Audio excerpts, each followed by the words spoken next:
All right, Shalom. For the first, we give our praise, glory, and honor to Yahweh, Ba'ashem Yahushai, Ba'ashem Rakakwadash. The honor to the apostle and the elder great millstone, and to all I come across the globe, preaching the word, truth, sincerity, and want to say Shalom. So I died now from the great millstone camp, Chicago, with another lesson. This lesson we're going to be going into the Lord will not forget Israel. All right, it's absolutely impossible. All right, for the Lord to forget who his children are. No matter what lies you hear, no matter what propaganda you read, no matter what disinformation of history is presented to us, all right, and the misinterpretation of the scriptures that's being pushed by unlearned pastors and scholars, all right. There's too many precepts and there's too much proof, all right, through the spirit of Yahweh Yahushai and the breaking down these scriptures to prove that Israel will once again be in good graces with the Lord. All right. It's Isaiah 49 and 15. Isaiah 49 and 15 says, "Can a woman forget her sucking child, that she should not have compassion on the son of her womb? Yea, they may forget, yet will I never forget. You never forget thee." All right. You got to be a really, really cruel mother, all right, to forget your child, man. But unlike these cruel mothers of the earth who leave their child to be in cars in sweltering heat with the doors open or doors windows up, or children or moms just abandoning their children at fire departments and these called safe havens where you can drop your child off if you don't want her and just go on about your life and act like you never had one. Well, that doesn't happen with the Lord. All right, the Lord is the ultimate parent, man. All right, he has a much compassion. Matter of fact, I'll keep on reading. You know, he has much compassion on the on his children, man. All right, and then one thing that he has always promised to us is he's going to gather us up. All right, even though it seems like he has forgotten about us. He says, "Behold, I have graven thee upon the palms of my hands. Thy walls are continually before me." Right, man. We're like a note, all right, on the palm of the Lord's hand, man. Right, and we look at our hands several times a day, even if we're not directly looking at them. We're washing them. We're doing things, and we can see the palms of our hand. Well, just like the Lord, all right, the Lord is continually washing us. He's continually laying hands on us, keeping his hands upon us so we can be safe. All right. All right. And it's through him is where we're going to get our deliverance, man. Why? Because he always remembers us, man. All right. We're always on the forefront of his mind, so to speak. Okay. Because this this Bible is all about the resurrection. All right. The coming forth and the regaining of power and notoriety of the Israelites through the hands and the power of Yahweh, which is the Heavenly Father, and the Son, which is Yahushai, man. He's constantly being reminded of Jerusalem, okay, of Israel, all right, our land. That thy children shall make haste, thy destroyers, and they that made thee shall go forth to these. It shall go forth to thee, right, man. All right, every place where the Lord has scattered us. All right, he put us in the hands of the wicked. All right, we're all scattered abroad. All right, in the clutches of our enemies. All right, but it's going to be a time, all right, that we're going to flee from these. We're going to flee and be delivered from the hands of our oppressors, man. All right, and they shall no longer vex the nation of Israel anymore. Verse 18 says, "Lift up thine eyes round about, and behold, all these gather themselves together and come to thee. As I live, saith the Lord, thou shalt surely clothe thee with them all as with an ornament, and bind them on thee as a bride doeth. For thy waste and thy desolate places in the land of thy destruction shall even now be too narrow by reason of the inhabitants, and they that swallow thee up shall be far away," man. All right, there'll be no more oppression, man. All right, we're not going to be delivered, all right, from this hell, which is Babylon, all right, and put in our land and still be oppressed by our enemies, man. All right, affliction will not be no more found in us, man. Okay, for the Lord to turn his back from us, man. But guess what? He's giving us back his front. All right, and with that comes salvation. With that comes the conquering of our enemies, man. All right.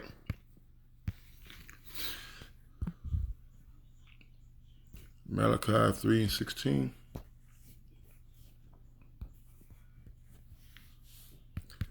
There's Malachi 3.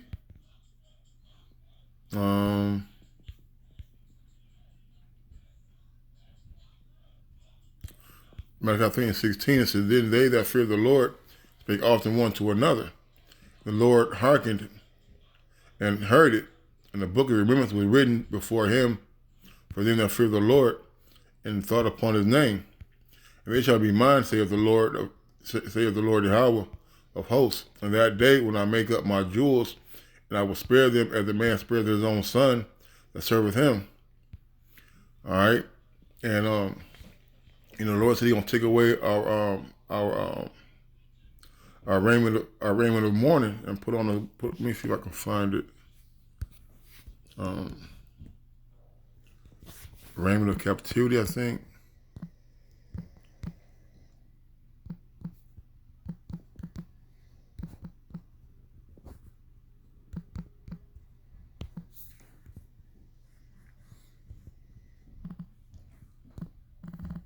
Put mourn.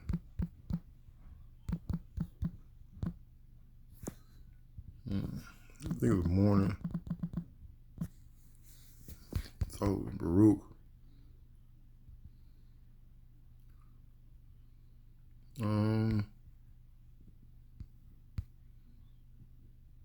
Right. Baruch 5:1, it said, put off, O Jerusalem, the garment of mourning and affliction, and put on the comeliness of the glory that cometh from the Most High forever. Cast about thee a double garment of righteousness, which cometh from the Most High, and set a diadem on thy hand, so like on the head of the glory of the everlasting. For the Most High will show thy brightness unto every country other than the nation. For thy name shall be called the power forever, the peace of righteousness, and the glory of the Most High worship. Arise, O Jerusalem, and stand on high, and look about toward the east, and behold, thy children is gathered from the west unto the east by the word of the Holy One, rejoicing in the remembrance of the Most High. For they departed from thee on foot, and were led away of their enemies, but the Most High bringeth them unto thee exalted with glory as the children of the kingdom, man. All right, so the Lord is going to change us, man. All right, no more of this burden and no more of this curse be upon us, man. All right, we're going to get a righteous robe, man, a glorious robe of a king, a glorious robe of a prince, okay? And that's going to be the of the changing, okay, of the nation, because the Lord said, well, you're going to write the law in our inward parts. All right, that's what's going to make us different, man. That we won't be able to go off, or we won't be cast down, we won't be mourning because we have no bridegroom, man. All right, but the Lord is going to change our raiment and put us in the glory and adorn us with the crown jewels of putting crowns on our head, man. All right, putting us back in our authority. All right, now back in that Malachi, it says, I'm gonna read this again, 3:16 says, then they that feared the Lord spake often one to another. Right, man, those are the ones that are being gathered, man. All right, the ones that are on the same accord as Yahweh Shem Yahushai, man. All right, and Yahweh hearkened and he heard it. The book of remembrance was written before him that feared before him for them that feared the Lord and that thought upon his name. All right, and this was all about, man. The Lord is going to spare us, man. All right, it's already been written that the Lord is going to save the elect. All right, the ones who put off that that old man, the ones who are out here on the highways and byways doing the best that they can and teaching the word, man, and praying and repenting and speaking to the Lord. All right. Verse 17, they shall be mine, saith the Lord of hosts. In that day when I make up my jewels, I will spare them as a man spares his own son that serves him. All right, we're going to be spared, man. All right, why? Because the Lord remembers us. All right, don't forget, he said we were written on the, we've been engraved on the palm of his hands, man. All right, so we're a constant, we're we're constantly on the mind of Yahweh Shem Yahweh Shai, man. Okay? And that's that's the righteousness in which we're waiting for to receive with the hands of the Lord. This is how you return and discern, like between the righteous and the wicked, between him that serves the Lord and him that serves him not, man. All right, and that's what's going on now, man. The Lord gave us this understanding of really who the Lord is being of who the Lord is looking out for. All right, those who know what it means and how it is we're supposed to serve our Lord, man. All right, because there's a certain way that you're supposed to serve Yahweh Shem Yahweh Shai, and those are the ones that he's going to be remembering. Isaiah 54:6.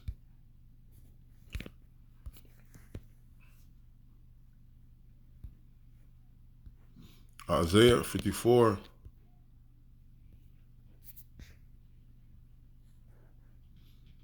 Damn.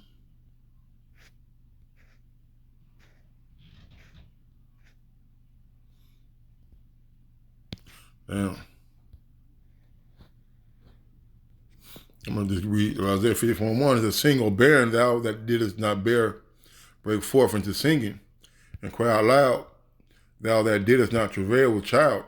For more are the children of the desolate than the children of the married wife, saith the Lord."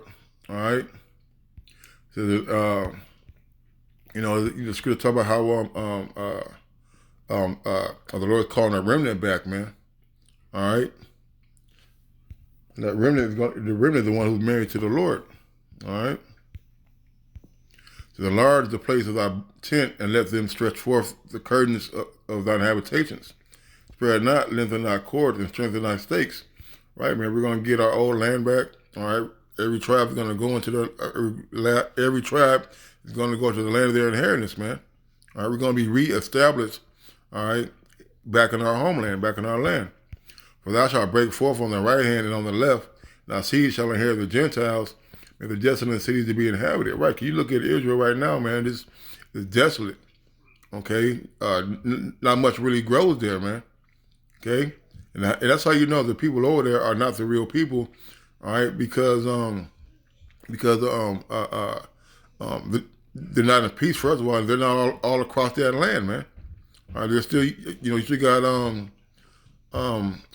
strangers in there, man. You still got the other nations over there, All right, and plus it's not inhabited, all right, like it's going to be when we get our land back.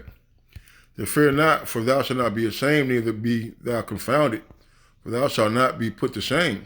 For thou shalt forget the shame of thy youth, shalt not remember the reproach of thy widowhood anymore, man.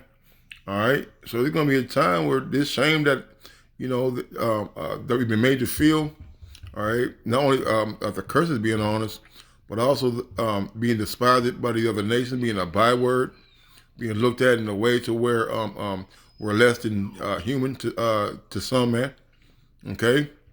But we get into the kingdom, the Lord gonna wipe away all our tears, man. The shadow of our approach, all right. Being called all these bywords, Indians and blacks and Latinos and Haitians and and things of that nature. I'm gonna even say go further, even saying Koreans and Europeans, because you got Jake that's scattered across all these places. All right, and wherever they land, wherever they dwell, that's what they're called by those people who don't know that they're actually the tribes of Israel, man. All right, and these things are gonna be wiped away. There's gonna be no more confusion. For thy Maker is thine husband, the Yahweh of hosts is his name. And thy Redeemer of the Holy One of Israel, the Most High of the whole earth, shall he be called. For Yahweh have called thee as a woman forsaken and grieved in the spirit, and a wife of youth, when I was refused. All right, and we're grieved in the spirit, man. There was a time when our people totally didn't have the name of the Lord, man. When we didn't know why we were going through these curses, going through this hard knock life, so to speak, man. Why? Because we had turned our back on Yahweh Shem Yahweh Shai, so therefore he turned his back upon us.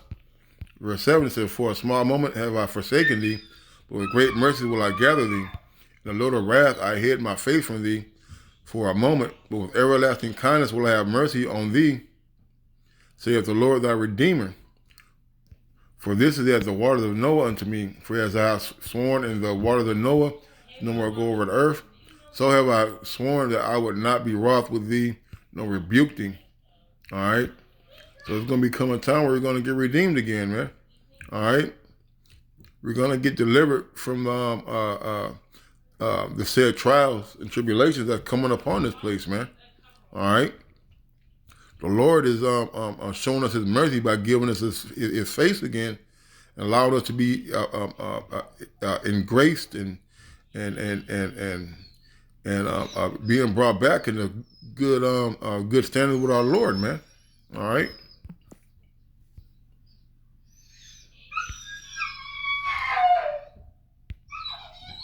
Slocking. Let me see. It's Isaiah 62.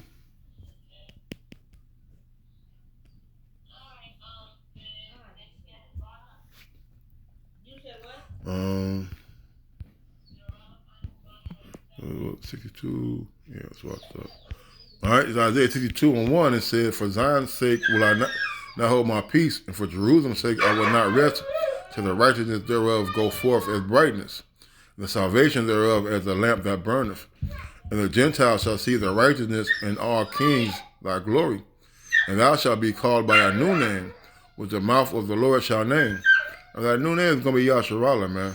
All right, the new, I believe it goes. Let's go that word new. I don't want to assume. Excuse me for the dog, you know. New, Hadas. Right, new thing, fresh, right? Just like kainos, when you see the word new in the New Testament, it means kainos, it means fresh, man. All right, so they're going to give us a fresh name. All right, it's going to be made known who the children of the Lord are.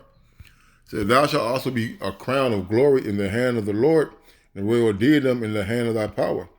Thou shalt no more be termed forsaken, neither shall thy land any more be termed desolate, but thou shalt be called Hephzibah, and thy land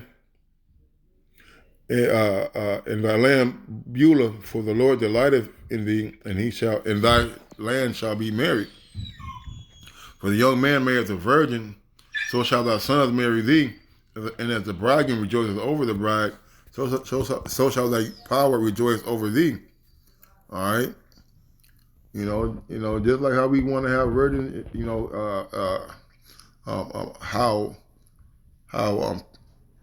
how good to feel to have a virgin that's your very own, and that she's gonna be tied into you, and you're happy that she hasn't been spoiled with anything.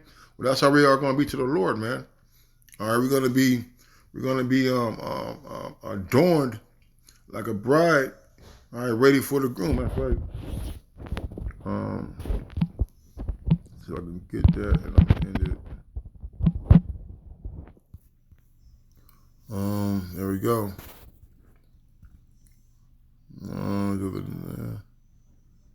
Yep, this is it. Revelation 21, and I'm gonna start at 1. And I saw a new heaven and a new earth, for the first heaven and the first earth were passed away. There was no more sea. And I, John, saw the holy city, New Jerusalem, coming down from the Most High out of heaven, prepared as a bride adorned for her husband. It said, and I heard a great voice out of heaven saying, "Behold, the tabernacle of the Most High with men, and he will dwell with them, and they shall be his people. The Most High himself shall be with them and be their power. And the Most High shall wipe away all tears from their eyes. And there shall be no more death, neither sorrow nor crying, neither shall there be any more pain, for the former things are passed away." And he that sat upon the throne, which is Yahushai, said, "Behold, I make all things new." And he said unto me, "Write these words, for they are faithful and true." And he said unto me, "It is done. I am Alpha and Omega, the beginning and the end. I will give unto him that is athirst of the fountain. I will give to him that is athirst of the fountain of the waters of life freely. He that overcometh shall inherit all things, and I will be his power, and he shall be my son." Okay? All right? So that's the thing, man. All right? Is that we're going to be redeemed by the Lord. All right, and with his redemption comes comes peace, comes rest. Okay, comes happiness, it becomes joyfulness, man. And this is what we have to look forward to, man. All right, these are promises by Yahweh Shem Yahweh Shai. All right. So that one say, call halal, Yahweh Shem Yahweh Shai.